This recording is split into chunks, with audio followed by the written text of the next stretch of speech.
Another week, another round of the TMNT Season 1 reviews. And before I begin with this, I do want to say that you're getting not one, but two episode reviews every week on Sunday for all of my TMNT viewers. So, let's get started properly. Hello everyone, this is MegamanNG, and today we're going to be talking about another TMNT Season 1 review. We're now focusing on the third episode, Turtle Temper. Last week I did Rise of the Turtles, both parts. This week we're going to be talking about a standalone. And yeah, there's going to be a lot of these throughout the series. But all of them are just as enjoyable. And I just finished watching this and wow, it was pretty awesome. Here's the deal. I'm going to provide a summary as well as some of the points that I found about the episode itself. And all of them are good. Let's begin.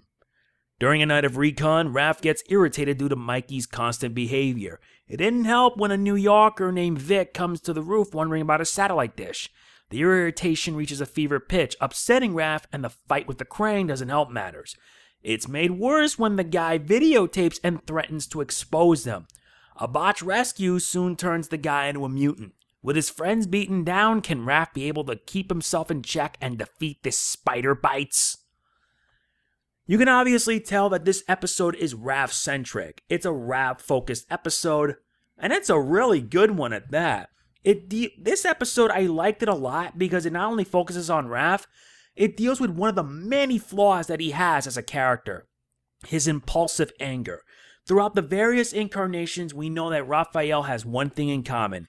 He's rude, he loves to fight, and he's just all around awesome. However, his desire to fight is stemmed from his flaw, his anger. He is easy to anger and even easier to, well, be angry. It's insane. He's kind of like the Wolverine of the TMNT, and I've seen it around through his incarnations. Though the 87 Raph is pretty much of a jokester, albeit a very bad one. The 2003 Raph, though, just plain awesome. Awesome, and yes, he is easy to anger, but he loves to fight. The same can be said for the 2012 TMNT, and I felt the insults that Vic delivered really pushed Raph his buttons. He really pushed his buttons big time. And that in turn got the Turtles in serious trouble. There is one scene in the episode where Raph can't attack them, and the other Turtles were like insulting him left and right. And it was upsetting. It was a bit sad, but at the same time, I feel it carries a bit of importance for this episode. And I'll explain why in a bit. The main focus of the plot is that the Turtles were trying to get a phone from a guy named Vic who pretty much recorded everything, and he threatened to expose it to the world, which angers Splinter, and there's a very good reason for that. They try to rescue him, but it goes way wrong. The rescue attempt ends up being a botch when Vic ends up getting splattered by mutagen, and he was next to a spider, turning into some kind of giant spider monster with four legs that would literally hurt hard. And yeah, the guy beats the snot out of the Turtles severely. And you can obviously tell, not to mention he shoots loogies full of acid, which, given how he fights and how he moves, makes him even more dangerous. There were a lot of good moments in this episode, very good moments. My favorite moments all involve Raph trying to contend with his anger, and the many expressions that he had when it came to his insults. They were just a delight. Especially with the conversation with Vic, and it was just, wow, it's like an insult fest, and he kept on insulting left and right. It was just, ugh.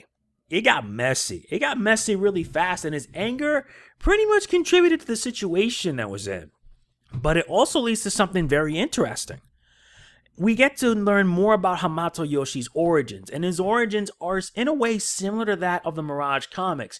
But as the series will progress, things will be quite differently. The only thing to notice is that he was once human. He had the name Hamato Yoshi, and Yoshi was in love with Tang Shen. Orokusaki also was interested in Tang Shen, and the two fought for her affections.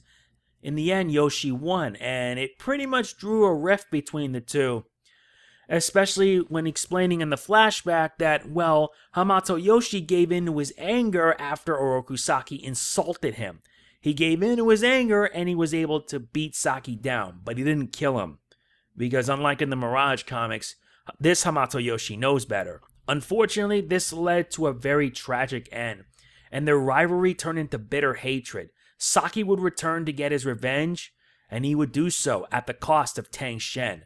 Hamato Yoshi lost everything, all because of a choice he made and what he could have done to do better. It's a pretty good tale that also reflects on the situation Raphael is in.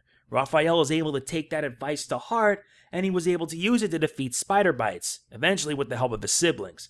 All around, it was a very solid episode. The action is on point, and the humor is real good. The episode also has an important lesson here in the form of Ninikuseishin. Ninikuseishin is the ability to endure insults with patience and humility. Only a true ninja can be able to master it, and this is in the words of Master Splinter. And we see that happen here with Raph. At first, he couldn't handle the insults. He was easily impulsive, but by the time the episode ended, he was able to endure it, and with patience and humility, was able to kick butt with the turtles and save the day. Sadly, Spider Bites has gotten away. And boy, we haven't seen the last of him. So how do I rate this? This episode gets another 9 from me. It's a very, very good episode. Very solid episode at that. And it was really well done.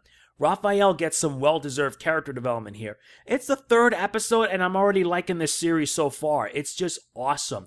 I did mention I started doing reviews in Season 4, but looking back in the first season, I can obviously tell that this season has aged very well. This episode is very good, and if you have seen it, what do you guys think of it? Let me know in the comments what you think. So yeah, that is pretty much it for this episode review of TMNT Season 1.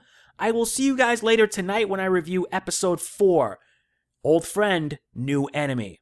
As always, if you enjoyed the video, please be sure to hit the like button. It really does mean a lot to me. Please be sure to share this video around with all you know so that way you can check it out. And yeah, even though we're pretty much in tough times, it would really help if you guys support me on Patreon. I mean it. Your support would really help me, inspire me to keep going. I mean that. And it's not mandatory, it's optional if you feel like you want to help. I'm not going to force it on anybody. It's your decision. So yeah, I will see you guys later tonight with the review of Season 1, Episode 4, so look forward to it. This is Mega Man NJ signing off. Peace out. Booyakasha!